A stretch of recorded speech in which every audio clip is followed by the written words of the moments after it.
Deja de suplicar por dinero. Esas fueron las palabras que mi hija Martina dijo en voz alta, frente a toda la familia, mientras yo sostenía mi taza de café con las manos temblorosas.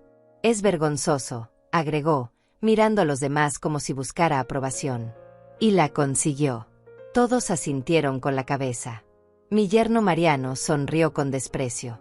Mis nietas Camila y Cecilia bajaron la vista, avergonzadas de mí, no de ella. Yo estaba sentada en la punta de la mesa, en el lugar donde antes se sentaba mi difunto esposo, en la casa que yo misma pagué durante 30 años. Y ahora era la mendiga. La que pedía. La que molestaba. Sonreí. Fue una sonrisa pequeña, casi imperceptible. Pero sonreí. Entonces saqué mi teléfono del bolsillo de mi chaqueta gris, esa que tiene un botón flojo que nunca arreglé porque ya no importaba nada. Escribí un mensaje corto. Apenas 5 palabras. Cancelé todos los pagos automáticos. Lo envié a mi banco.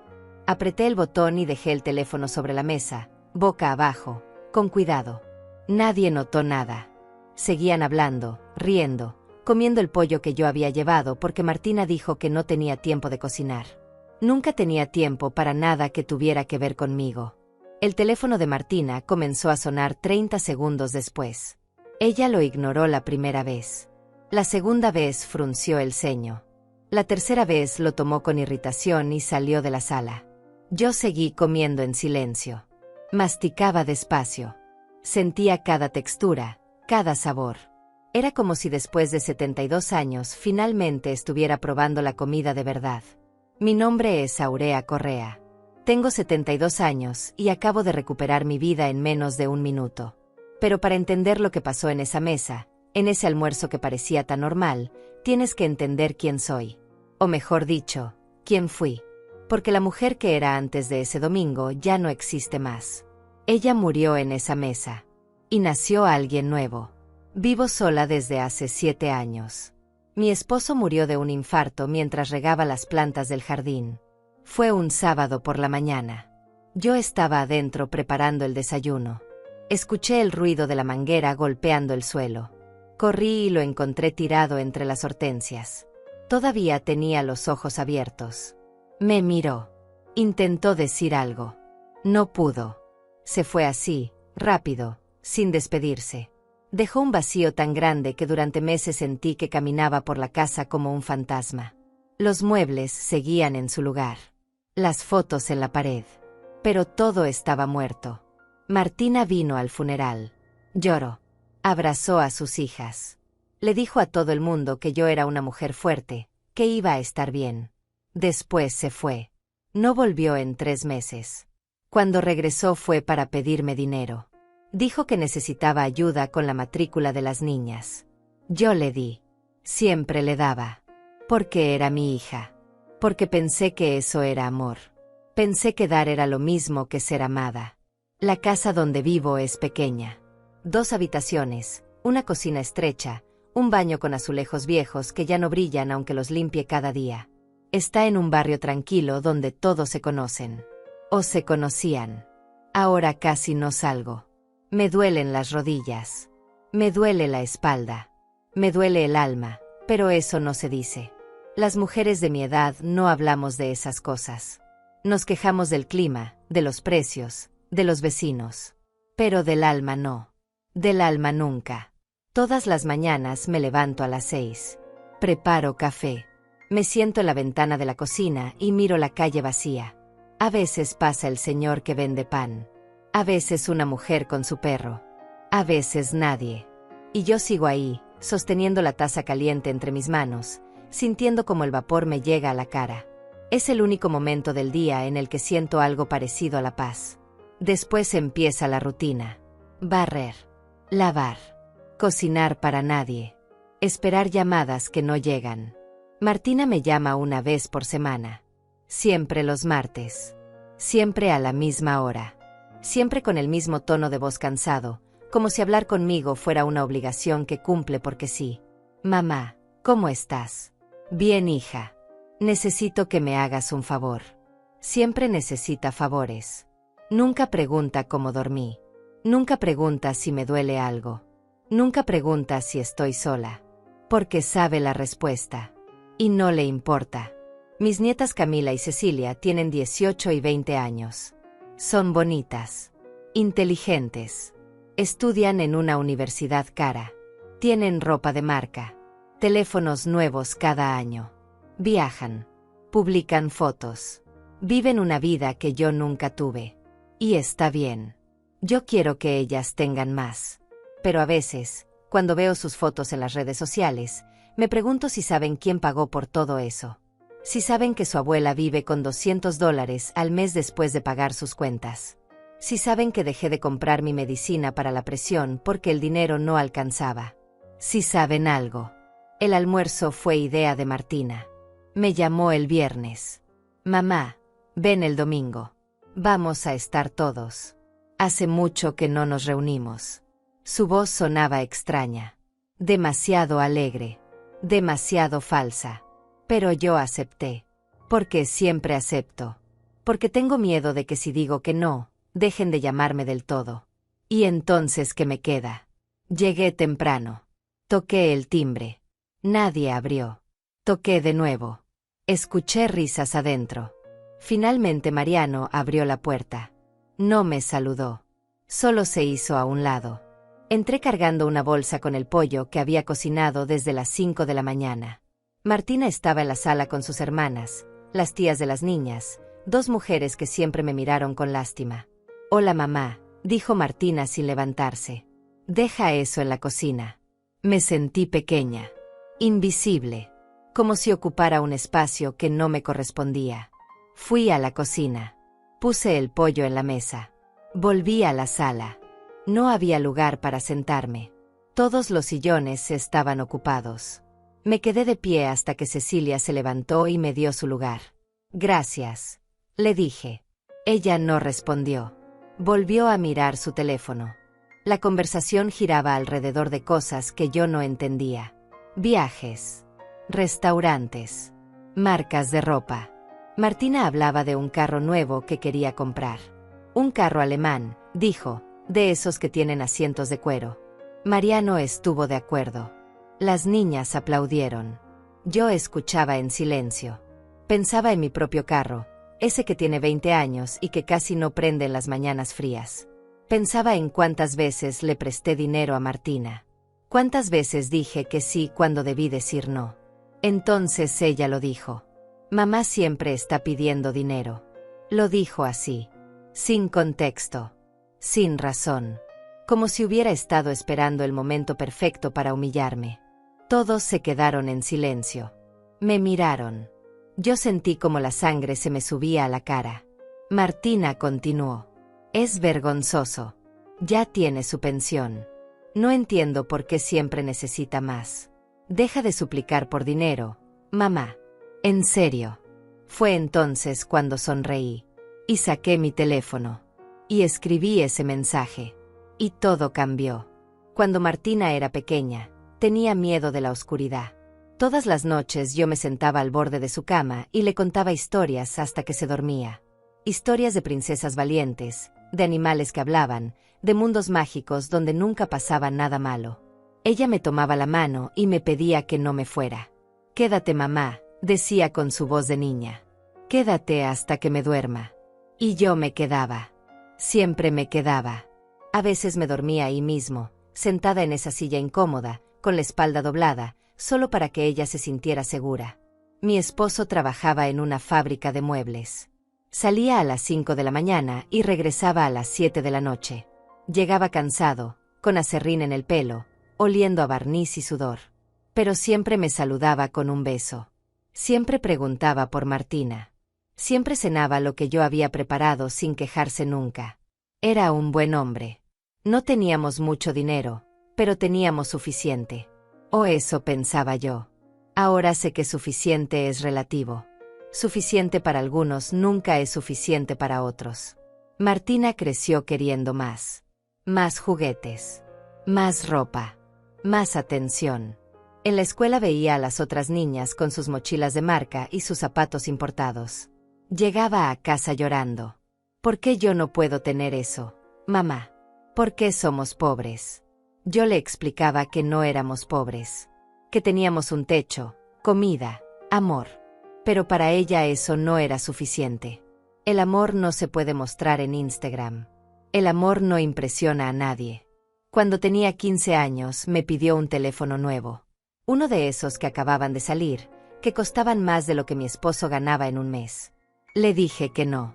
Fue la primera vez que le negué algo importante.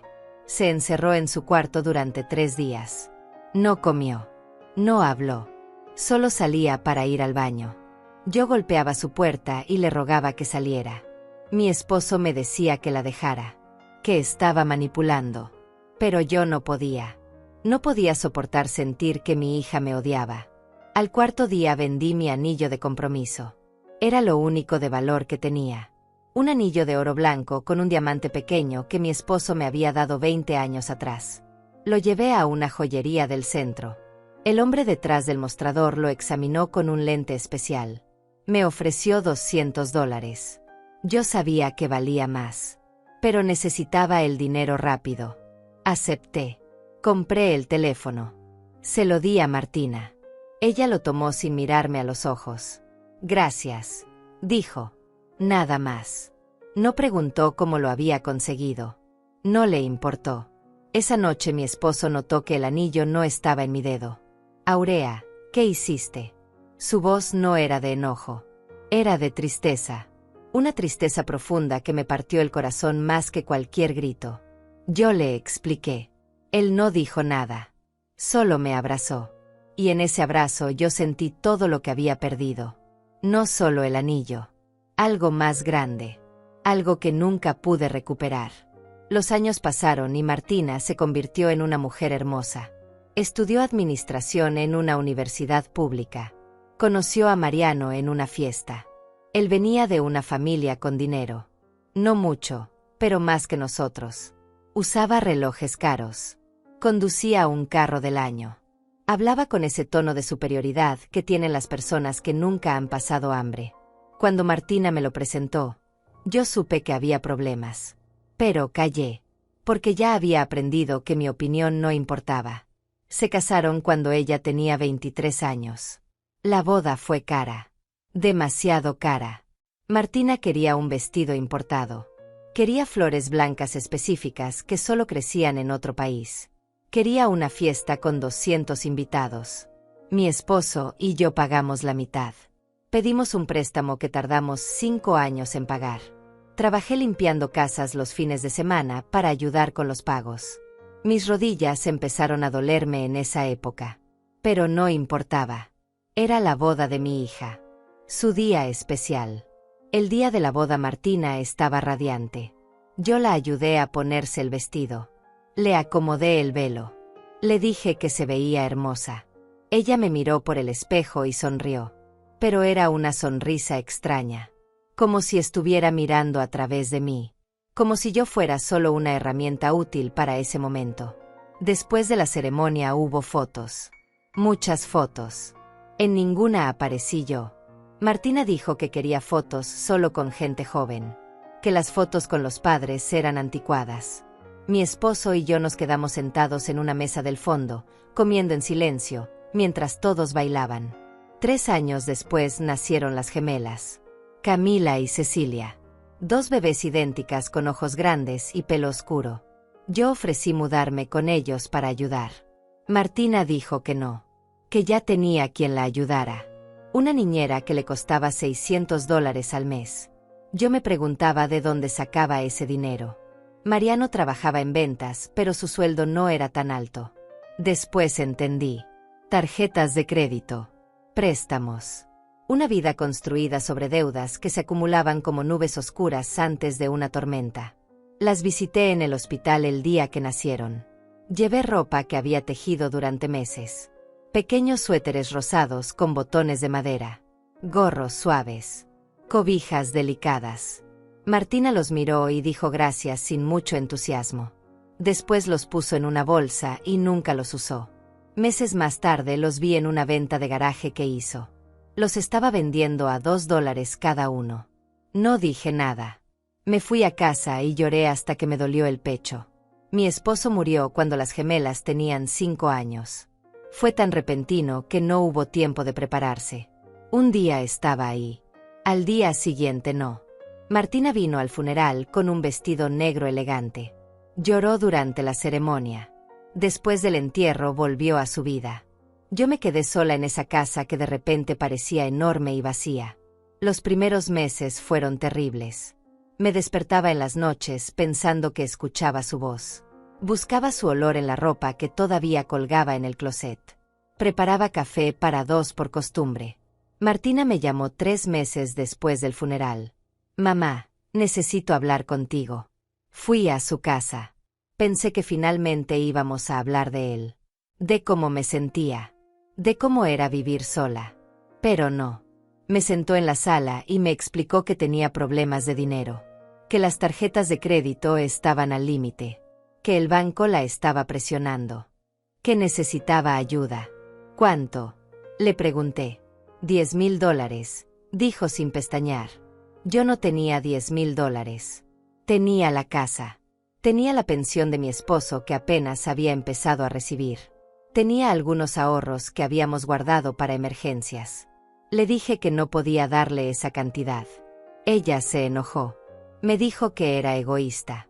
Que ella era mi única hija. Que papá hubiera querido que la ayudara. Usó su memoria como un arma. Y funcionó. Vendí el carro de mi esposo. Un carro viejo pero que funcionaba bien. Lo vendí por $8,000. Le di ese dinero a Martina. Ella lo tomó y prometió que me lo devolvería. Nunca lo hizo. 6 meses después volvió a pedir más. Y yo volví a dar. Porque pensé que eso era lo que hacían las buenas madres. Pensé que si seguía dando, ella eventualmente me vería. Me valoraría. Me amaría de vuelta. Pero no pasó. Cada vez que le daba dinero, ella se alejaba más. Las llamadas se hicieron menos frecuentes. Las visitas casi desaparecieron. Las gemelas crecieron sin conocerme realmente. Para ellas, yo era solo una señora mayor que aparecía en Navidad con regalos baratos. No sabían que su ropa, su escuela, sus vacaciones, todo estaba pagado con mi silencio y mi sacrificio. El dolor de no ser vista es peor que el dolor físico. Las rodillas se pueden operar. La espalda se puede tratar. Pero el corazón roto de una madre que dio todo y no recibió nada a cambio no tiene cura. Solo tiene decisiones. Y yo estaba a punto de tomar una. La llamada del martes llegó puntual como siempre. Eran las 3 de la tarde. Yo estaba doblando ropa limpia en mi cuarto cuando el teléfono sonó. Martina. Su nombre apareció en la pantalla y sentí ese nudo familiar en el estómago. Esa mezcla de esperanza y miedo que siempre me provocaba. Esperanza de que esta vez fuera diferente. Miedo de saber que no lo sería.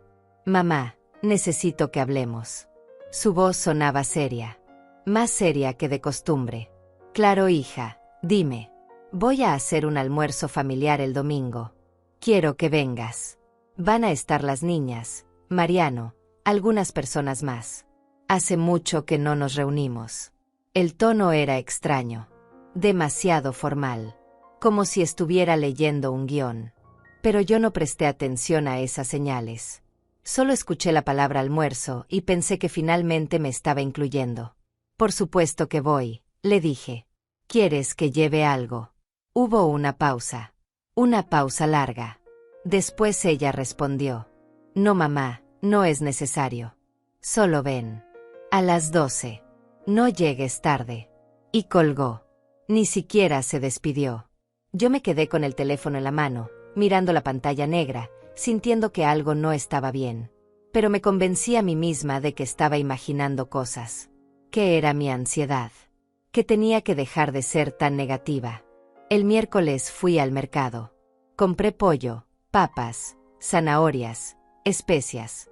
Gasté $40 que no tenía. Dinero que necesitaba para mis medicinas. Pero pensé que valía la pena. Pensé que si llegaba con comida, Martina vería que yo todavía era útil. Que todavía podía aportar algo.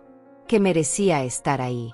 Mientras cocinaba el jueves por la noche, recordé algo que había pasado 2 meses atrás. Martina me había pedido que cuidara a las gemelas un fin de semana. Ella y Mariano iban a viajar. Un viaje de aniversario, dijo. Yo acepté emocionada. Hacía años que no pasaba tiempo real con mis nietas. Limpié la casa. Compré sus galletas favoritas. Preparé sus cuartos con sábanas limpias. El viernes por la noche llegó un mensaje. Mamá, cambio de planes. Ya conseguimos quien las cuide. Gracias de todos modos. Ni siquiera una disculpa. Ni una explicación. Solo la cancelación.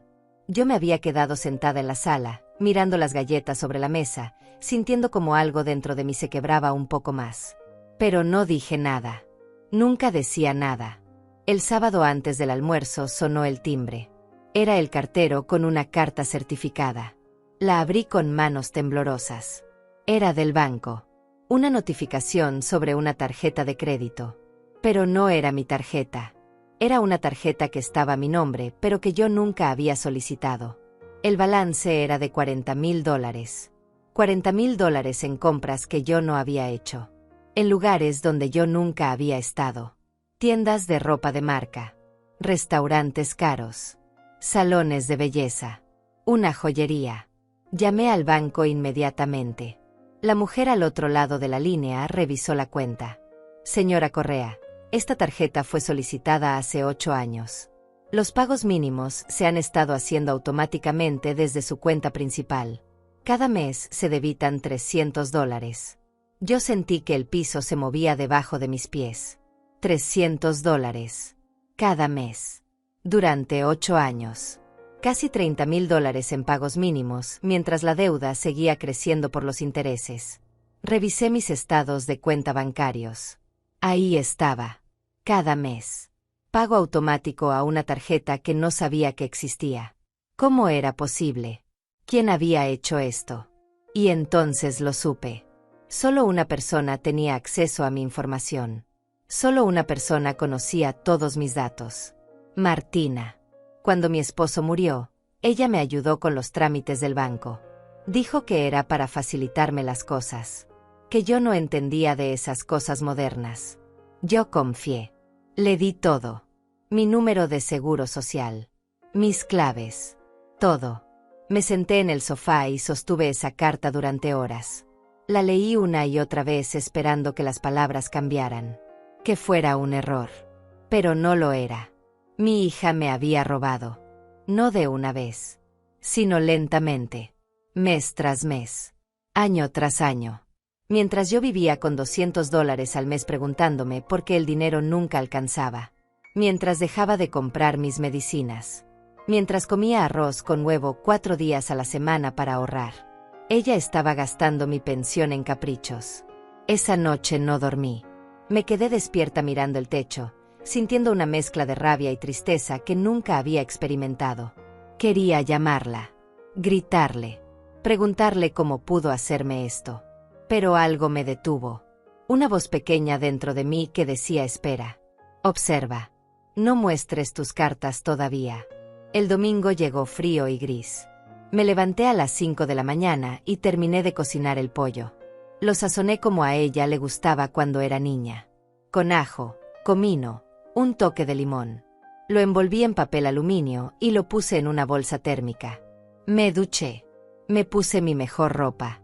Una blusa blanca que había comprado en una tienda de segunda mano. Un pantalón negro que tenía 15 años pero que todavía se veía decente. Zapatos cómodos porque mis pies ya no soportaban los tacones. Llegué a su casa a las 12 en punto. Era una casa grande en un vecindario nuevo. Con jardín. Con 2 carros en la entrada. Con esa apariencia de éxito que tanto le importaba a Martina. Toqué el timbre. Escuché voces adentro. Risas.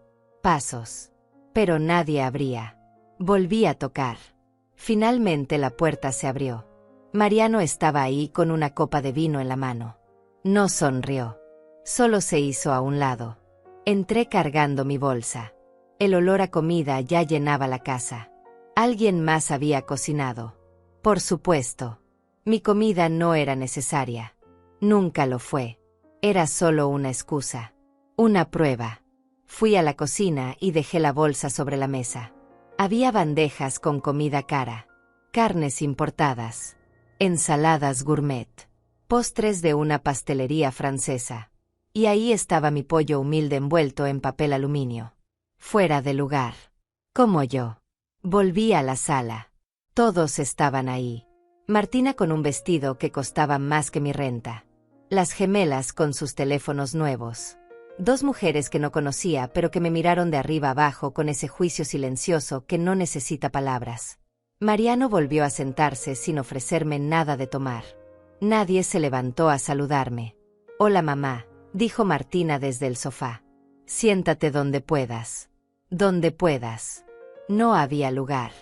Todos los asientos estaban ocupados. Me quedé de pie sintiéndome como una intrusa en la casa de mi propia hija. Finalmente Cecilia se levantó y me dio su lugar. No me miró. No dijo nada. Solo se fue a sentar al suelo con su hermana. Yo me senté en el borde del sofá, con la espalda recta, las manos sobre las rodillas, esperando que alguien me hablara. La conversación fluía alrededor mío como si yo fuera invisible. Hablaban de un viaje a Europa que estaban planeando. De un carro nuevo que Mariano quería comprar. De una cartera que Martina había visto y que costaba $2.000. $2.000 por una cartera. Yo pensé en mi bolso viejo con el cierre roto que arreglé con un alfiler. Pensé en los $40.000 de deuda. Pensé en todo lo que había perdido. Y entonces Martina lo dijo. Mamá siempre está pidiendo dinero. Las palabras cayeron como piedras en un estanque silencioso. Todos dejaron de hablar. Me miraron. Yo sentí como mi corazón se aceleraba. ¿Qué dijiste?, pregunté con voz baja. Ella se acomodó en su asiento y me miró directamente a los ojos.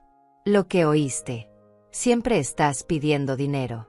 Es vergonzoso, mamá. Ya tienes tu pensión. Deja de suplicar. Fue en ese momento cuando todo se volvió claro. No era un almuerzo familiar. Era una emboscada. Una humillación pública planeada. Todos lo sabían. Todos estaban ahí para presenciarlo. Para reírse. Para hacerme sentir pequeña. Para que yo entendiera mi lugar. Y mi lugar no era con ellos. Sonreí. Saqué mi teléfono. Y escribí esas 5 palabras que cambiarían todo. El silencio después de sus palabras fue denso como el aire antes de una tormenta. Todos me miraban esperando una reacción. Esperando que yo me quebrara. Que llorara. Que me disculpara. Que rogara. Pero yo solo sonreí. Fue una sonrisa pequeña, tranquila, que salió de un lugar dentro de mí que ni siquiera sabía que existía. Un lugar donde el dolor se había convertido en algo diferente. En claridad. Saqué mi teléfono del bolsillo de mi chaqueta con movimientos lentos y deliberados. Mis dedos temblaban ligeramente, pero no por miedo. Era otra cosa. Era el temblor que viene antes de saltar. Antes de volar. Antes de dejarse caer sabiendo que ya no hay nada que perder. Abrí la aplicación del banco. Busqué la sección de pagos automáticos. Y ahí estaba. El pago mensual de $300 a la tarjeta de crédito terminada en 4723. La tarjeta de Martina. La tarjeta que ella había abierto a mi nombre. La deuda que yo había estado pagando durante 8 años sin saberlo. Escribí el mensaje. Cancele todos los pagos automáticos asociados a tarjetas de crédito. Mis dedos se movieron con una seguridad que me sorprendió. Presioné enviar. Vi la confirmación en la pantalla. Operación exitosa. Sus pagos automáticos han sido cancelados. Dejé el teléfono sobre la mesa de centro con cuidado. Boca abajo. Como si fuera solo otro objeto sin importancia. Como si no acabara de detonar una bomba. Martina seguía hablando. Había encontrado su ritmo. Estaba disfrutando su momento. Miren, yo entiendo que es difícil ser vieja y estar sola. Pero mamá tiene que entender que nosotros también tenemos nuestras vidas. Nuestros gastos. No podemos estar sosteniendo a alguien que debería poder mantenerse sola. Las 2 mujeres que no conocía asintieron. Una de ellas hasta murmuró algo sobre la responsabilidad personal. Mariano tomó un trago de su vino y sonrió. Yo seguía sentada en el borde del sofá. Mis manos descansaban sobre mis rodillas. Podía sentir la textura áspera de mi pantalón bajo las palmas. Podía escuchar el tic-tac del reloj en la pared. Podía oler el perfume caro de Martina mezclado con el vino y la comida. Todos mis sentidos estaban agudizados. Era como si después de años de vivir dormida finalmente estuviera despertando. El teléfono de Martina vibró sobre la mesa. Ella lo miró. Frunció el ceño. Siguió hablando. Además, las niñas están creciendo. Van a necesitar un carro pronto. Las dos. No puedo estar preocupándome por los problemas de mamá cuando tengo que pensar en el futuro de mis hijas. El teléfono vibró otra vez. Y otra vez. Martina lo tomó con irritación y miró la pantalla. Su expresión cambió. Solo un poco. Un destello de confusión cruzó su rostro. «Disculpen un momento», dijo levantándose. Salió hacia el pasillo. Yo me quedé ahí sentada. Nadie me hablaba. Las dos mujeres conversaban entre ellas en voz baja. Mariano revisaba su propio teléfono. Las gemelas seguían en el suelo mirando sus pantallas. Era como si yo no existiera. Y tal vez era verdad. Tal vez nunca había existido realmente para ellos. Solo era una fuente de recursos. Un banco con piernas y corazón. Y ahora ese banco había cerrado. Podía escuchar a Martina en el pasillo hablando por teléfono. Su voz había perdido esa seguridad. Sonaba tensa. Confundida. ¿Cómo es posible? No, yo hice el pago el mes pasado. Debe ser un error del sistema. Revise de nuevo, por favor. Una pausa. ¿Qué quiere decir cancelado? Yo no cancelé nada. Otra pausa más larga. Pero eso es imposible. Tiene que haber un error. Necesito hablar con un supervisor. Ahora. Mariano levantó la vista. ¿Qué pasa?, preguntó en dirección al pasillo. Martina no respondió. Seguía en el teléfono. Su voz subía de volumen. No me importa lo que diga el sistema. Alguien tiene que arreglar esto inmediatamente. Tengo pagos pendientes. Tengo cargos que vencen. Esto es inaceptable. La desesperación empezaba a filtrarse entre sus palabras. Era un sonido que yo conocía bien. El sonido del pánico cuando el piso desaparece bajo tus pies. Regresó a la sala con el teléfono todavía en la mano. Su rostro había perdido color. Mamá, dijo mirándome directamente. Hiciste algo con los pagos. Todos se volvieron hacia mí. Yo sostuve su mirada. No dije nada. Martina dio un paso hacia mí. Mamá, el banco dice que cancelaste los pagos automáticos. ¿Por qué harías eso? Necesito que llames ahora mismo y los reactives. Ahora. Levanté mi teléfono de la mesa con calma. Lo miré como si fuera la primera vez que lo veía. Después miré a Martina. ¿Cuál tarjeta?, pregunté. Mi voz salió tranquila. Casi suave.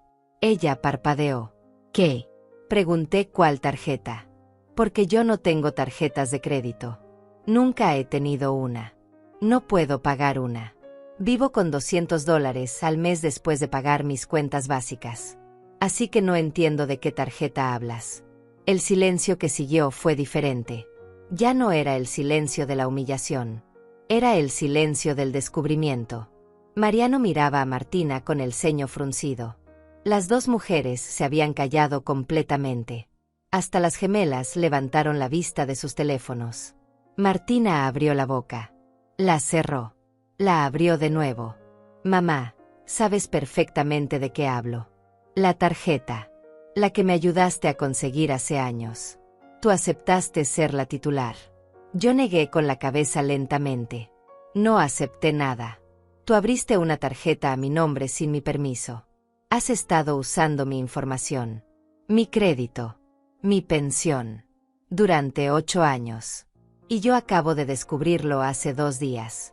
Saqué la carta del banco de mi bolso. La había doblado y guardado en el fondo. La desdoblé y la sostuve en alto. $40,000. Esa es la deuda que tú creaste a mi nombre. $30,000 en pagos que yo he hecho sin saberlo. Mientras tú vivías en esta casa grande.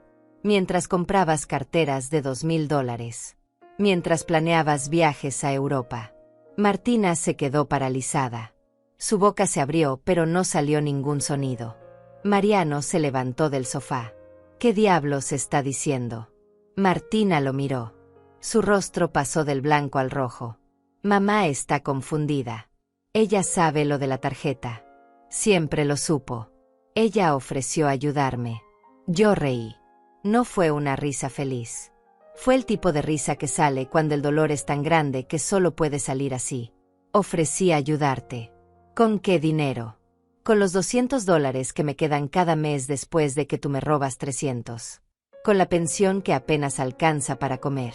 Con las medicinas que dejo de comprar para que tus pagos no reboten. Las dos mujeres se levantaron incómodas. Creo que deberíamos irnos, dijo una. Esto parece algo privado. Martina las ignoró.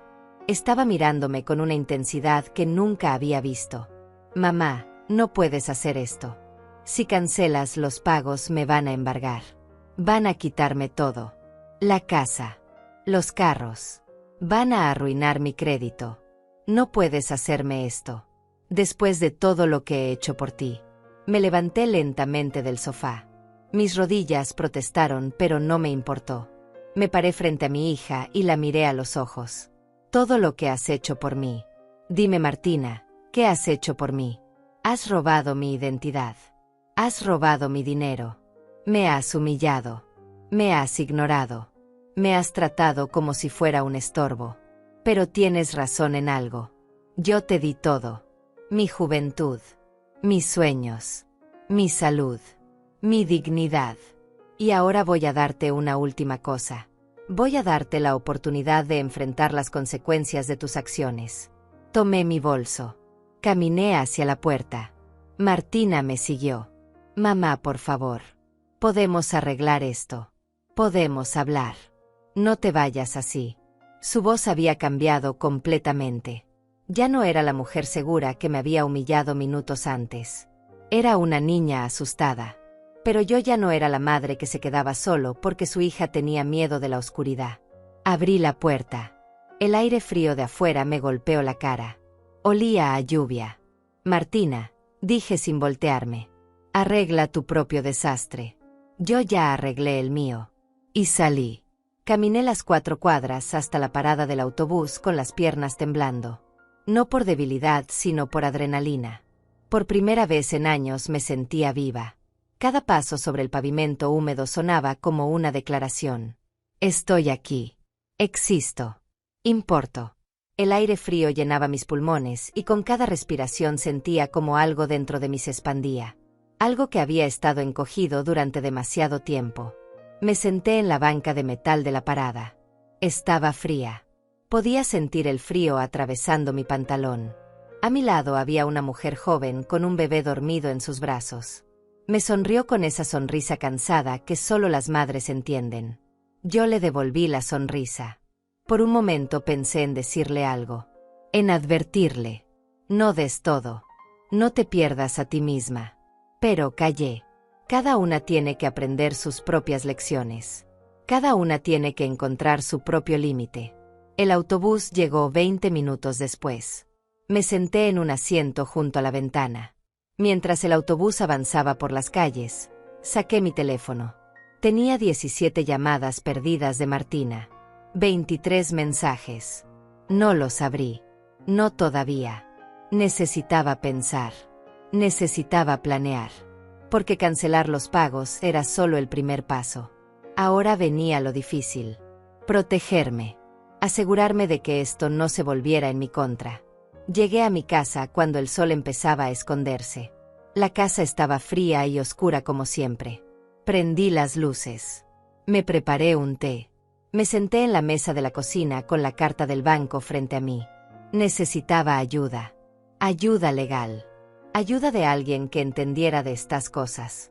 Pero los abogados costaban dinero que yo no tenía. Pensé en llamar a algún servicio gratuito, pero era domingo. Todo estaba cerrado. Entonces recordé algo. Alguien. Marcos Fajardo. Un nombre que no había pensado en años. Marcos vivía en la casa de al lado cuando Martina era pequeña. Era un niño tímido con lentes gruesos y rodillas raspadas. Su madre trabajaba 3 empleos. Su padre los había abandonado. A veces el niño llegaba a mi puerta con hambre. Yo le daba de comer. Le ayudaba con la tarea. Le compraba útiles escolares cuando su madre no podía. Nunca pedí nada a cambio. Era solo lo correcto. Marcos se había ido del barrio cuando tenía 18. Consiguió una beca para la universidad. Estudió Derecho. Yo fui a su graduación. Su madre lloró de orgullo. Marcos me abrazó y me dijo que nunca olvidaría lo que había hecho por él. Después perdimos contacto. La vida pasó. Pero yo guardaba una foto de su graduación en un cajón. En el reverso él había escrito su número de teléfono. Si alguna vez necesitas algo, Doña Aurea. Lo que sea. Fui a mi cuarto y busqué en el cajón de las cosas viejas. Fotos amarillentas. Cartas. Recuerdos de una vida que parecía tan lejana. Encontré la foto. Marcos con su toga y birrete. Sonriendo con esa sonrisa que le iluminaba toda la cara. Di vuelta la foto. El número seguía ahí escrito con tinta negra. Probablemente ya no funcionaba. Probablemente él ya no se acordaba de mí. Pero tenía que intentar. Marqué el número con dedos temblorosos. Sonó una vez. 2 veces. 3 veces. Estaba a punto de colgar cuando alguien contestó. Hola. Era una voz de hombre. Más grave de lo que recordaba, pero reconocible. Marcos. Pregunté. Sí, ¿quién habla? Hubo un silencio largo. Doña Aurea. Su voz cambió completamente. Dios mío. Doña Aurea. ¿Cómo está? ¿Dónde está? Está bien. Las palabras salieron de mí como un río que se desborda. Le conté todo. La tarjeta de crédito. Los pagos automáticos. La deuda de $40,000. La humillación del almuerzo. Cómo había cancelado los pagos. Cómo tenía miedo de que Martina encontrara la manera de seguir usando mi información. Cómo no sabía qué hacer. Hablé y hablé hasta que ya no me quedaron palabras. Marcos escuchó en silencio. Cuando terminé, él respiró profundo. Doña Aurea, lo que le hicieron es fraude de identidad. Es un delito grave. Tenemos que actuar rápido. ¿Dónde vive ahora? Sigo en la misma casa, le dije. Voy para allá, respondió. Voy a llevar algunos documentos. Necesito que busque todo lo que tenga. Estados de cuenta. La carta del banco. Cualquier cosa relacionada con esa tarjeta. Voy a ayudarla. Se lo debo. No me debes nada, le dije. Él se rió suavemente. Le debo todo. Llegó en menos de 1 hora. Cuando abrí la puerta casi no lo reconocí. Ya no era ese niño flaco con lentes gruesos. Era un hombre alto con traje oscuro y maletín de cuero. Pero cuando sonrió vi al mismo niño que comía galletas en mi cocina mientras yo le ayudaba con las matemáticas. Me abrazó. Un abrazo largo y sincero. Después entramos. Él se sentó en la mesa de la cocina y sacó una laptop y varios papeles de su maletín. Cuénteme todo de nuevo, dijo. Pero ahora despacio. Cada detalle importa. Yo le conté. Esta vez con más calma. Él tomaba notas. Hacía preguntas. Cuando descubrió la tarjeta. ¿Cómo cree que Martina obtuvo su información? Si alguna vez firmó algo. Si tiene acceso a su cuenta bancaria. Mientras hablábamos, mi teléfono no dejaba de sonar. Martina llamaba una y otra vez. Los mensajes seguían llegando. Mamá, por favor. Tenemos que hablar. No puedes hacerme esto. Piensa en las niñas. Marcos miró el teléfono. ¿Puedo ver los mensajes?, preguntó. Se los mostré. Él los leyó con atención. Después negó con la cabeza. Está tratando de manipularla. Es el patrón clásico. Primero negación. Después súplicas. Pronto vendrán las amenazas. Necesitamos documentar todo. Me enseñó cómo tomar capturas de pantalla de los mensajes. Cómo guardar los registros de llamadas. Cómo hacer una cronología de todo lo que había pasado. Trabajamos durante 3 horas. Cuando terminamos, teníamos un archivo completo. Pruebas. Fechas. Montos. Todo organizado y claro. Esto es suficiente para una demanda, dijo Marcos. Pero primero necesitamos proteger su información. Mañana a primera hora vamos al banco. Vamos a congelar todas sus cuentas. Vamos a cambiar todas sus claves. Vamos a asegurarnos de que ella no pueda acceder a nada más. Y después, pregunté. Después presentamos una denuncia formal por fraude. El banco tendrá que investigar. Con estas pruebas van a ver que usted es la víctima. La deuda se cancelará. Y Martina tendrá que enfrentar las consecuencias legales. Pero tengo que advertirle, doña Aurea. Esto va a ser difícil. Ella es su hija. La van a presionar para que retire la denuncia. Van a usar a sus nietas. Van a decirle que está destruyendo a la familia. Tiene que estar preparada. Miré mis manos. Manos viejas con venas marcadas y piel manchada. Manos que habían trabajado toda una vida. Que habían cocinado miles de comidas. Que habían limpiado. Que habían cosido. Que habían dado. Siempre dado. Estoy cansada de dar, dije. Estoy cansada de ser la que siempre cede. La que siempre perdona. La que siempre se sacrifica. Por primera vez en mi vida voy a elegirme a mí. Aunque duela. Aunque me llamen egoísta. Aunque me quede sola. Voy a elegirme. Marcos sonrió. Esa es la doña Aurea que yo recuerdo. La mujer fuerte que me enseñó que la bondad no es debilidad. Pero también que la bondad no significa dejarse pisotear. Se quedó un rato más. Me explicó cada paso del proceso legal. Me dio su número personal. Me dijo que podía llamarlo a cualquier hora del día o la noche. Me hizo prometerle que no hablaría con Martina sin un testigo presente. Que no firmaría nada. Que no haría ningún acuerdo sin consultarlo primero. Cuando se fue, la casa quedó en silencio. Pero era un silencio diferente. No era el silencio de la soledad. Era el silencio de la calma antes de la batalla. Me preparé otra taza de té. Me senté junto a la ventana. Afuera la calle estaba vacía. Las luces de las casas vecinas se iban apagando una por una. Miré mi teléfono. Ahora había 32 mensajes. No los leí. Los borré todos. Bloqueé el número de Martina. Bloqueé el número de Mariano. Esta conversación había terminado. Ahora hablarían los abogados. Hablarían los bancos. Hablaría la justicia. Esa noche dormí mejor de lo que había dormido en años. Soñé con mi esposo. Estábamos jóvenes otra vez. Bailábamos en la sala de nuestra primera casa. Él me susurraba al oído. Estoy orgulloso de ti. Siempre supe que eras más fuerte de lo que pensabas. Me desperté con lágrimas en las mejillas. Pero eran lágrimas buenas. Lágrimas de liberación. El sol entraba por la ventana. Era lunes. El primer día del resto de mi vida. El lunes amaneció claro y frío. Me levanté a las 5 como siempre, pero esta vez no fue por costumbre. Fue porque no podía seguir en la cama. Había demasiado que hacer. Demasiado que arreglar. Demasiados años de silencio que finalmente iban a hablar. Me duché con agua caliente hasta que el espejo se empañó. Me vestí con cuidado. Pantalón negro. Blusa blanca. El mismo abrigo de siempre. Pero me sentía diferente. Como si la ropa fuera un uniforme de guerra. Marcos llegó a las 7 en punto. Tocó la puerta y yo ya estaba lista con todos los documentos en una carpeta que había encontrado en el closet. Una carpeta vieja de cuando mi esposo guardaba papeles importantes. Ahora guardaba mi libertad. Subimos a su carro. Era un carro modesto pero limpio. Olía a café y a cuero. No hablamos mucho durante el camino. Él conducía con seguridad.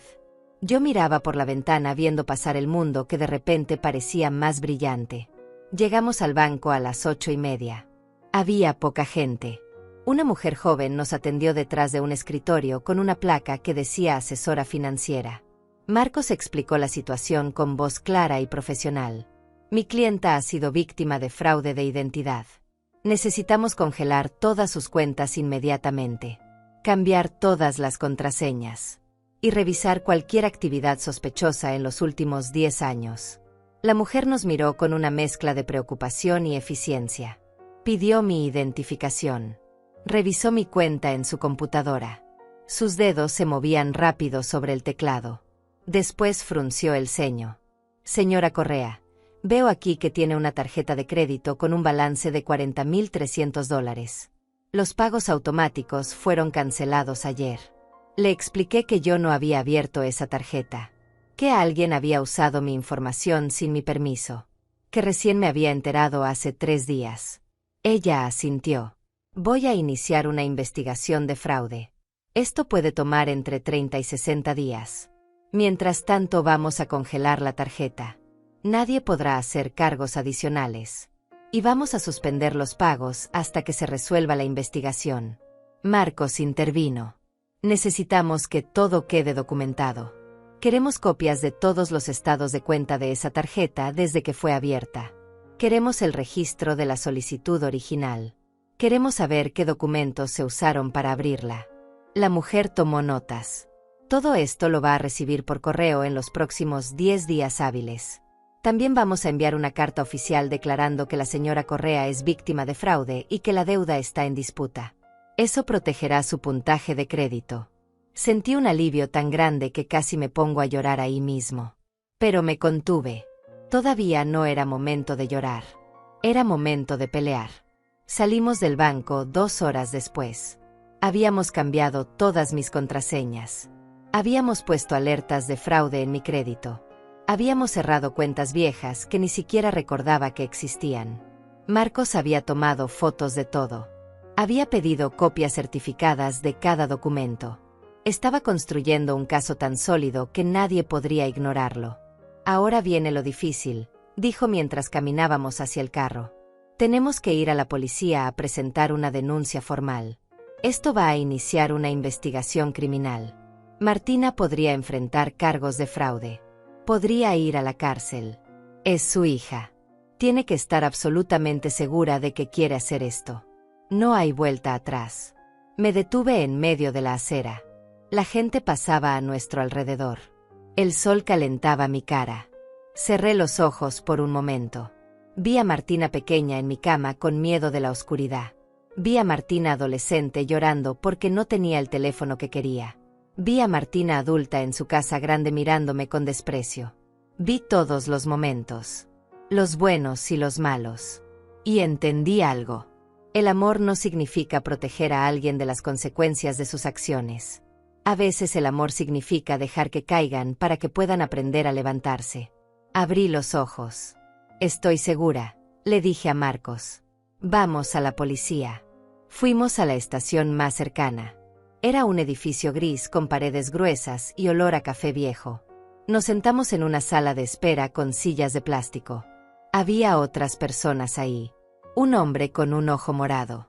Una mujer joven llorando en silencio. Un anciano dormido con la boca abierta. Todos con sus propias tragedias. Todos esperando su turno para ser escuchados. Nos llamaron después de 40 minutos. Un oficial nos llevó a una oficina pequeña. Era joven. Quizás la edad de Martina. Se presentó como el oficial Jeremías Palma. Nos sentamos frente a su escritorio lleno de papeles y tazas de café vacías. Marcos explicó la situación de nuevo. El oficial escuchaba mientras tomaba notas en una computadora vieja que hacía ruido al escribir. Cuando Marcos terminó, el oficial me miró directamente. Señora Correa, entiende que está presentando una denuncia criminal contra su hija. Si la investigación confirma el fraude, ella enfrentará cargos. Esto aparecerá en su récord. Podría ir a prisión. ¿Está dispuesta a continuar?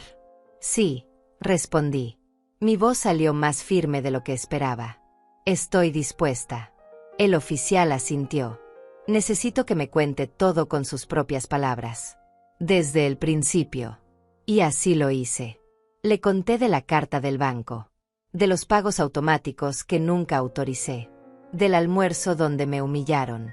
De cómo descubrí que había estado pagando su deuda durante 8 años. Hablé durante casi 1 hora. El oficial escribía todo. Hacía preguntas. Pedía fechas específicas. Nombres. Cantidades. Cuando terminé me dio un formulario para firmar. Esta es su declaración oficial. Al firmar está confirmando que todo lo que dijo es verdad bajo pena de perjurio. Leí cada palabra antes de firmar. Marcos revisó el documento también.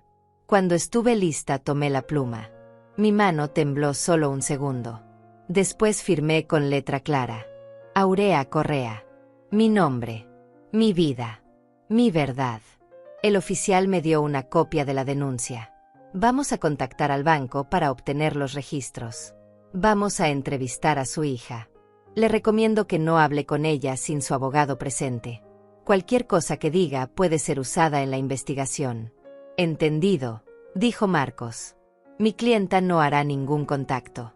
Salimos de la estación de policía cerca del mediodía. El sol estaba alto y brillante. Marcos me llevó a almorzar a un pequeño restaurante. Yo no tenía hambre, pero él insistió. Tiene que comer, doña Aurea. Los próximos días van a ser intensos. Necesita mantener su fuerza. Pedimos sopa y pan. Yo comí lentamente. Cada cucharada me costaba trabajo. No por el sabor, sino porque mi estómago estaba hecho un nudo. Había cruzado un punto de no retorno. Mi hija me odiaba antes. Ahora me odiaría más. Pero por primera vez ese odio no me rompía. Porque finalmente me estaba eligiendo a mí misma. Después del almuerzo, Marcos me llevó a su oficina. Era un espacio pequeño en un edificio viejo. Había pilas de expedientes en todas partes. Una foto de su madre en la pared. Un título enmarcado. Libros de leyes en estantes improvisados. Se sentó detrás de su escritorio y abrió su laptop. Ahora necesitamos prepararnos para lo que viene. Martina va a contratar un abogado. Van a intentar negociar. Van a ofrecer pagarte algo para que retires la denuncia. No acepte nada sin consultarme primero. También necesitamos pensar en su seguridad, continuó. Sé que suena extremo, pero he visto casos donde los familiares se ponen violentos cuando enfrentan consecuencias legales. ¿Tiene algún lugar donde pueda quedarse por unos días? Pensé en mi casa vacía. En mis vecinos que apenas me saludaban. No tenía a nadie. No tengo a dónde ir, admití. Marcos asintió. Puede quedarse en la casa de mi madre por ahora. Ella vive sola desde que yo me mudé. Le encantaría la compañía. Y yo me quedaría más tranquilo sabiendo que no está sola. No quiero causar molestias, dije. Él se rió. Doña Aurea, usted nunca podría causar molestias. Además, se lo debo. Insisto. Acepté porque realmente no tenía otra opción. Y porque la idea de pasar otra noche sola en esa casa me aterraba. No tenía miedo de Martina físicamente. Tenía miedo del silencio. Del peso de lo que había hecho. De la soledad que vendría después. Esa tarde Marcos me llevó a su casa para empacar algunas cosas. Entré con cuidado como si la casa ya no fuera mía. Empaqué ropa en una bolsa vieja. Tomé mis medicinas. Mi cepillo de dientes. Una foto de mi esposo. Miré alrededor de la casa donde había vivido tanto tiempo. Cada rincón tenía una memoria. Pero también tenía dolor. Tal vez era tiempo de dejar ir. De empezar de nuevo. Mientras cerraba la bolsa escuché un carro afuera. Miré por la ventana. Era el carro de Martina. Ella se bajó rápido y caminó hacia la puerta. Marcos la vio también. Quédese aquí, me dijo. Yo me encargo. Salió a interceptarla antes de que llegara a la puerta. Yo me quedé adentro viendo a través de la ventana. Martina hablaba rápido, gesticulando con las manos. Marcos negaba con la cabeza. Su postura era firme. Profesional. Después de unos minutos Martina gritó algo y regresó a su carro. Se fue con las llantas chillando contra el pavimento. Marcos regresó adentro. Intentó exigir hablar con usted. Le dije que toda comunicación tiene que pasar por mí. No se puso contenta. Vamos a irnos ahora antes de que regrese.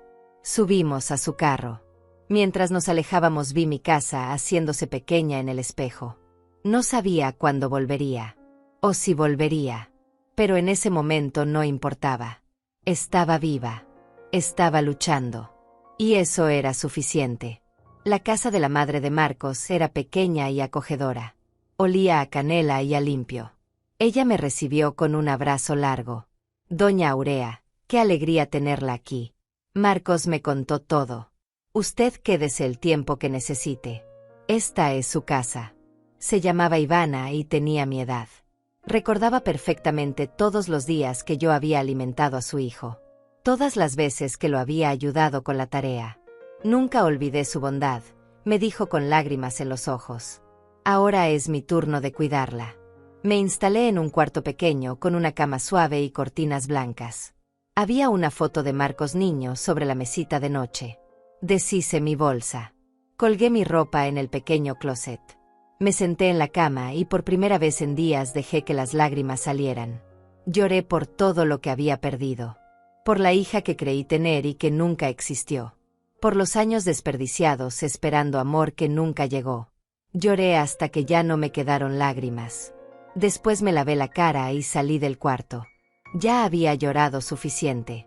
Ahora tocaba pelear. Los siguientes 3 días fueron intensos.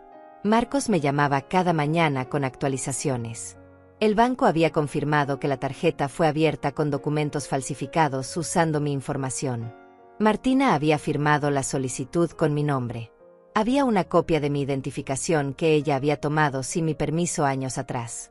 Las pruebas eran contundentes. No había manera de negar lo que había hecho. El miércoles Marcos recibió una llamada del abogado de Martina. Un hombre con voz grave que hablaba con ese tono condescendiente de quien está acostumbrado a ganar. Mi clienta está dispuesta a llegar a un acuerdo. Está dispuesta a pagar la deuda en su totalidad si la señora Correa retira todos los cargos. Marcos puso el teléfono en altavoz para que yo escuchara. Le respondió con voz tranquila pero firme. Mi clienta no está interesada en ningún acuerdo. Su hija cometió un delito. Hay consecuencias. Los acuerdos se terminaron. El abogado intentó otra táctica. Entiende que esto va a destruir a una familia. Hay niños involucrados. Nietas que van a sufrir por esto. La señora Correa realmente quiere hacer eso. Marcos me miró. Yo asentí. Él continuó. Las nietas van a estar bien. Lo que no está bien es que una madre abuse de su hija mayor de esta manera durante años. La conversación es esta. Vemos esto en corte o su clienta acepta un acuerdo de culpabilidad con servicio comunitario y restitución. Pero los cargos no se retiran. Hubo un silencio largo del otro lado. Después el abogado colgó. Marcos sonrió. Está asustado. Sabe que no tienen caso. Van a volver. Probablemente con una oferta mejor. Pero no importa lo que ofrezcan. No ceda, doña Aurea. Esto no es sobre dinero. Es sobre justicia. Yo sabía que tenía razón. Pero también sabía que cada día que pasaba me alejaba más de mis nietas. De cualquier posibilidad de tener una familia. Pero una familia construida sobre abuso y mentiras no era una familia. Era una prisión. El jueves llegó un paquete certificado a la casa de Ivana. Era del banco. Adentro había todos los estados de cuenta de la tarjeta desde que fue abierta. 8 años de transacciones. Marcos y yo los revisamos uno por uno en la mesa del comedor. Restaurantes caros. Tiendas de ropa de marca. Salones de belleza. Un viaje a Cancún. Otro a Miami. Muebles. Electrónicos. Joyas. Miles y miles de dólares gastados en lujos mientras yo comía arroz con huevo y dejaba de comprar mis medicinas. Había una transacción que me partió el corazón. Hace 3 años. Un cargo por $2,500 en una joyería. La fecha era el día de mi cumpleaños. Ese año Martina no me llamó. No me visitó. No me felicitó. Yo pasé el día sola llorando. Y ella estaba en una joyería comprando algo caro con mi dinero. En mi cumpleaños. Marcos vio mi cara. Lo siento, doña Aurea, dijo suavemente. Yo negué con la cabeza. No lo sientas. Esto es exactamente lo que necesitaba ver. Para recordar por qué estoy haciendo esto. El viernes el abogado de Martina llamó de nuevo. Esta vez su tono era diferente. Menos arrogante. Más desesperado. Mi clienta está dispuesta a admitir responsabilidad. Está dispuesta a entrar en un programa de restitución. A pagar todo lo que debe en cuotas. Pero necesita que la señora Correa retire la denuncia penal. Un récord criminal va a arruinar su vida. No va a poder conseguir trabajo. Va a perder su casa. Sus hijas van a sufrir. Marcos me miró. Yo respiré profundo. Dígale a su clienta, hablé directamente hacia el teléfono, que tuvo 8 años para pensar en las consecuencias. Tuvo 8 años para decir la verdad, para pedir perdón, para dejar de robarme. En lugar de eso me humilló públicamente. Me llamó mendiga. Me trató como basura. Ahora va a enfrentar lo que viene. Y mis nietas van a aprender una lección importante. Que las acciones tienen consecuencias. Que el dinero fácil siempre tiene un precio. Que la familia no es una excusa para el abuso. Se hizo un silencio. Después el abogado suspiró. Entiendo. Vamos a prepararnos para ir a corte entonces. Y colgó. Marcos cerró su laptop. Lo hizo muy bien, doña Aurea. Sé que no fue fácil. No fue fácil. Pero fue necesario. Esa noche no pude dormir. Me quedé despierta mirando el techo pensando en todo lo que había perdido y todo lo que estaba ganando. Estaba perdiendo una hija que nunca realmente tuve. Pero estaba ganando algo más valioso. Me estaba ganando a mí misma. El sábado por la mañana Ivana me preparó un desayuno grande. Huevos, frijoles, tortillas calientes, café fuerte. Come, me dijo. Necesitas energía. Hoy va a ser un día difícil. No entendía a qué se refería hasta que escuché el timbre. Ivana fue a abrir. Escuché voces. Voces que reconocí. Martina. Mariano. Las gemelas. Habían venido. Todos ellos. Marcos había llegado temprano esa mañana para revisar unos papeles. Se paró inmediatamente y fue hacia la puerta. Yo lo seguí. Ahí estaban. En el pequeño jardín de entrada. Martina se veía terrible. Ojos hinchados. Pelo sin lavar. Ropa arrugada. Las gemelas estaban detrás de ella. Camila lloraba. Cecilia miraba al suelo. Mariano parecía furioso. Tenía la mandíbula apretada y los puños cerrados. Mamá, por favor, gritó Martina cuando me vio. Por favor, necesito hablar contigo. Marcos se interpuso. Ya le dije que toda comunicación tiene que pasar por mí. Están violando la orden de no contacto. Necesitan irse ahora o llamo a la policía. No hay ninguna orden, gritó Mariano. Esto es un asunto familiar. No necesitamos abogados. Necesitamos sentido común. Marcos sacó su teléfono. Hay una orden desde el miércoles. Fue procesada por el juez después de que ustedes fueron a la casa de la señora Correa y la intimidaron. Tienen prohibido acercarse a menos de 100 metros. Están violando esa orden ahora mismo. Tengo 10 segundos antes de llamar a la policía. 10, 9, 8. Abuela, por favor, gritó Camila. Mi mamá cometió un error. Pero te necesita. Nosotras te necesitamos.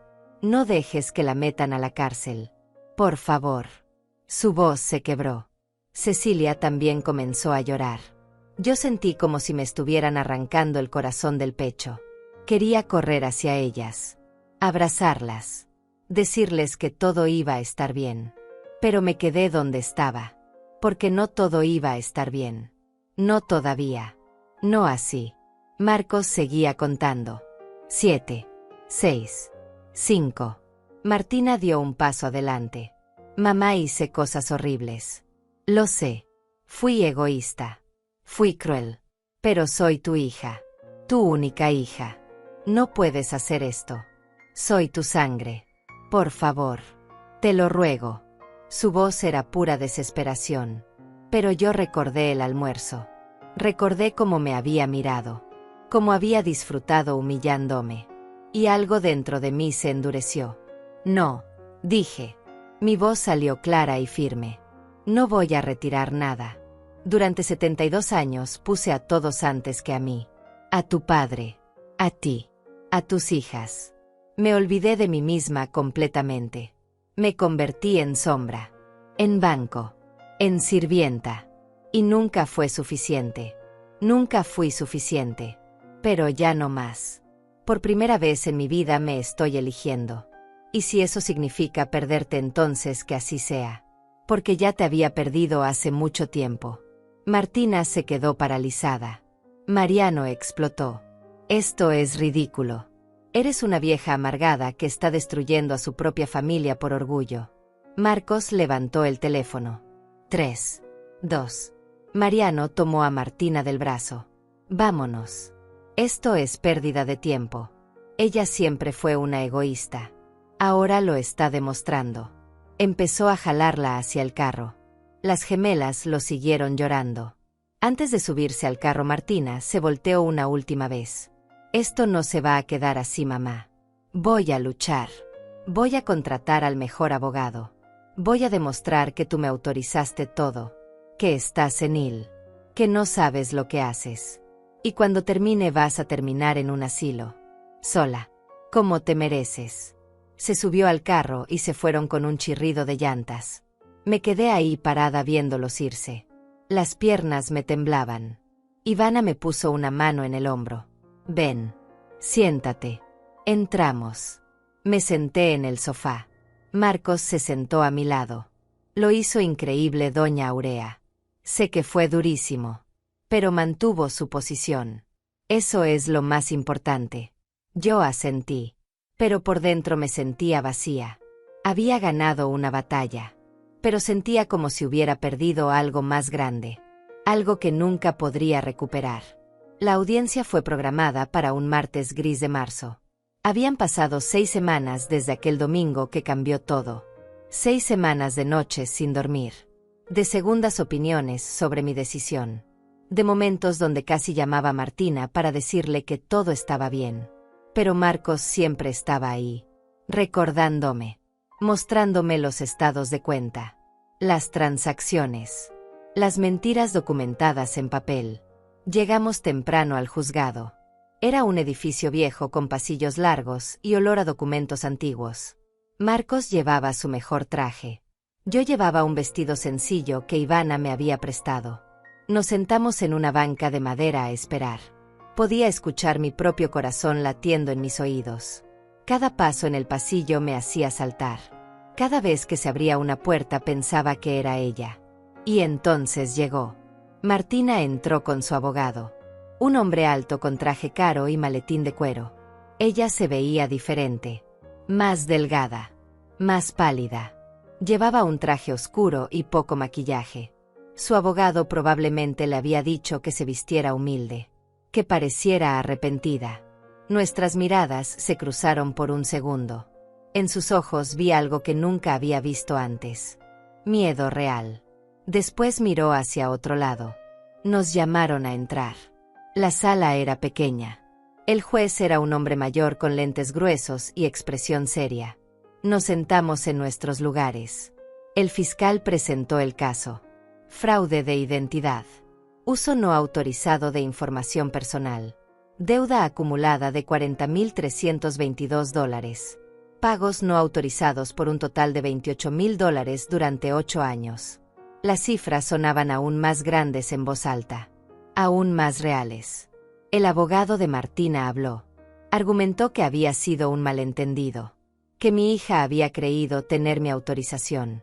Que yo había estado involucrada en las decisiones financieras. Que sufría de problemas de memoria por mi edad avanzada. Mintió con tanta convicción que casi me hizo dudar de mi propia verdad. Casi. Entonces Marcos presentó las pruebas. Los documentos del banco mostrando que yo nunca firmé la solicitud. La carta original donde descubrí el fraude. Los registros de mis propios gastos mostrando que vivía con menos de $200 mensuales. Las transacciones de Martina en restaurantes donde gastaba esa cantidad en una sola comida. La cronología completa. Los mensajes después del almuerzo. Todo estaba ahí. Imposible de negar. El juez revisó cada documento en silencio. El único sonido era el papel moviéndose entre sus dedos. Después miró a Martina. Señora Correa, tiene algo que decir.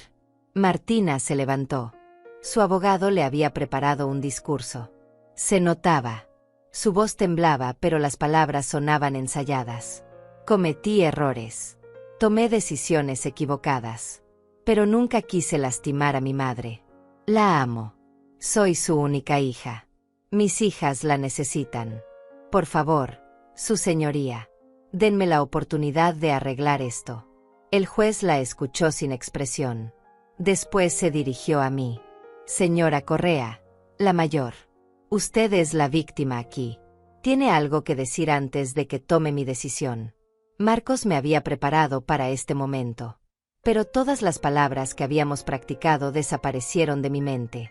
Me levanté despacio. Mis rodillas protestaron. Miré a mi hija. Durante 72 años, aprendí que el amor se demuestra con sacrificio. Di todo lo que tenía. Mi tiempo, mi dinero, mi salud, mi dignidad. Pensé que eso era amor. Pero me equivoqué.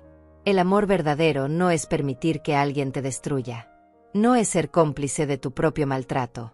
Mi hija no necesita mi perdón ahora. Necesita enfrentar las consecuencias de sus acciones. Porque solo así aprenderá. Y solo así mis nietas aprenderán que en la vida no se puede construir felicidad sobre el dolor ajeno. Me senté. La sala estaba en completo silencio. El juez asintió lentamente. Después habló. El caso es claro. Hay fraude comprobado. Señora Martina Correa, la encuentro culpable de fraude de identidad y uso no autorizado de instrumentos financieros. La sentencio a 2 años de libertad condicional. 500 horas de servicio comunitario. Y deberá pagar restitución completa de $68,322 a la víctima. Esto incluye el monto de la deuda más los pagos que su madre hizo sin autorización. El pago debe comenzar dentro de 30 días. Martina se desplomó en su silla. Su abogado puso una mano en su hombro. El juez continuó. Además queda registrado en su récord criminal. Cualquier violación de los términos de la libertad condicional resultará en prisión inmediata. Golpeó su martillo. Caso cerrado. Se levantó y salió de la sala. Marcos me abrazó. Lo logramos, susurró. Yo no sentí victoria. Solo sentí un cansancio profundo. Un peso que finalmente podía soltar. Salimos de la sala. En el pasillo Mariano esperaba. Cuando nos vio su cara se torció de rabia. Espero que estés feliz, gritó. Destruiste a tu propia hija. Destruiste a tu familia. Las niñas nunca te van a perdonar. Yo tampoco. Eres una vieja amargada y cruel. Marcos dio un paso hacia él. Pero yo lo detuve. Dejé que Mariano gritara. Dejé que sacara todo su veneno. Cuando terminó lo miré directamente a los ojos. Dile a mis nietas, dije con voz calmada, que cuando estén listas para conocer la verdad, yo estaré aquí. Diles que su abuela no las abandonó. Que su abuela se eligió. Y que espero que ellas aprendan a hacer lo mismo. Después me di la vuelta y salimos. En las siguientes semanas, los efectos de la sentencia se hicieron visibles. Martina tuvo que vender su casa grande. Tuvo que vender uno de los carros. Tuvo que conseguir un trabajo real por primera vez en años. Empezó a hacer pagos pequeños de $200 mensuales. Tardaría años en pagar todo. Pero no era mi problema. Ya no. El banco canceló la deuda a mi nombre. Mi crédito fue restaurado. Recibí una carta oficial disculpándose por no haber detectado el fraude antes. Me ofrecieron servicios de monitoreo gratis de por vida. Acepté. Marcos me ayudó a abrir una nueva cuenta en un banco diferente. Esta vez solo yo tenía acceso. Solo yo conocía las claves. Una tarde sonó mi teléfono.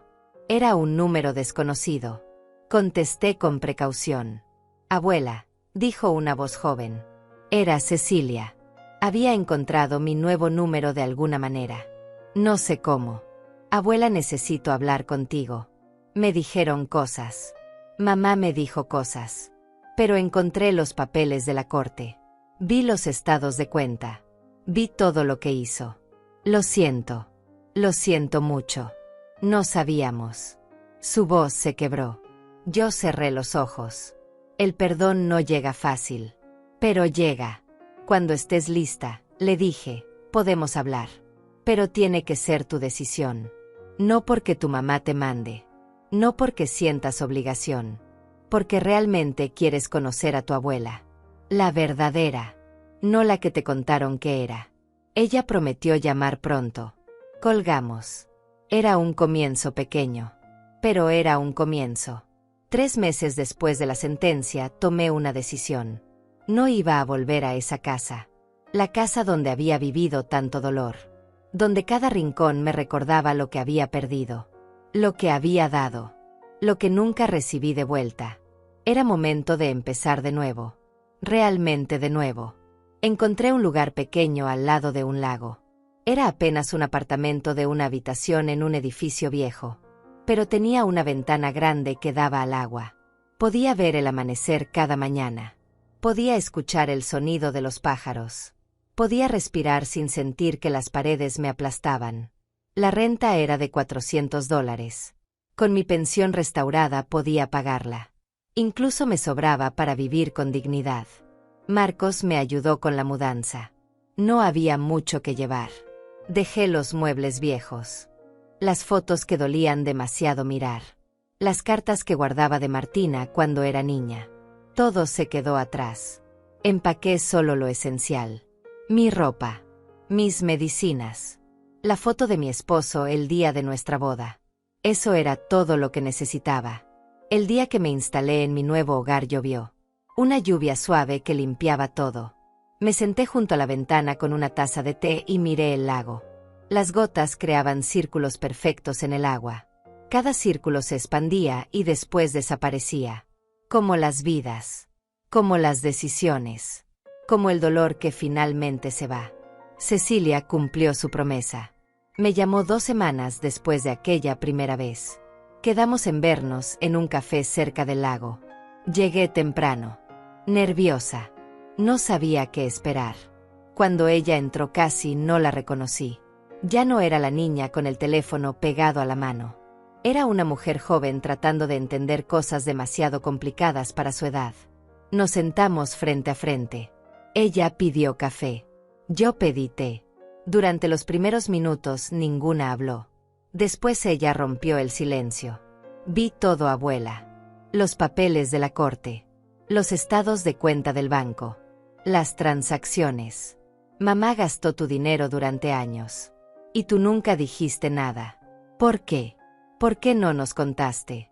Porque pensé que el amor significaba aguantar en silencio. Le respondí. Pensé que si seguía dando eventualmente iba a ser suficiente. Eventualmente iba a ser vista. Valorada. Amada. Pero estaba equivocada. El amor no es sufrimiento. El amor no es sacrificio sin límites. El amor también es respeto. Es reciprocidad. Es elegirse a uno mismo cuando nadie más lo hace. Ella lloró. Yo también. Nos tomamos las manos sobre la mesa. No solucionamos todo en esa conversación. El daño era demasiado profundo. Pero era un comienzo. Un puente pequeño sobre un abismo enorme. Quedamos en vernos de nuevo. En construir algo nuevo. Algo honesto. Algo real. Camila tardó más en acercarse. Pero eventualmente también lo hizo. Las visitas se volvieron regulares. No hablábamos de Martina. No todavía. Ese dolor era demasiado fresco. Pero hablábamos de otras cosas. De sus estudios. De sus sueños. De lo que querían hacer con sus vidas.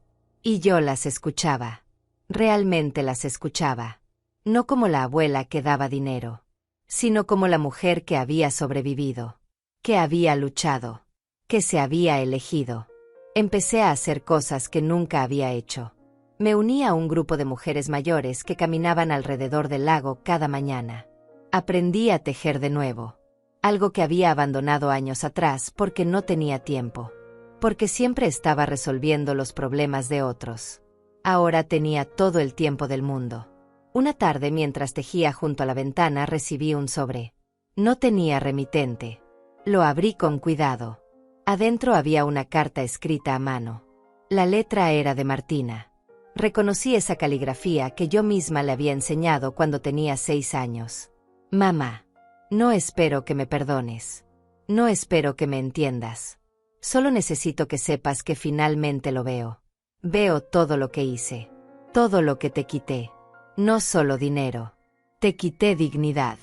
Respeto. Amor. Te traté como si no importaras. Y lo peor es que lo hice conscientemente. Lo disfruté. Disfruté sentirme superior. Disfruté tenerte bajo mi control. Estoy enferma, mamá. Lo sé ahora.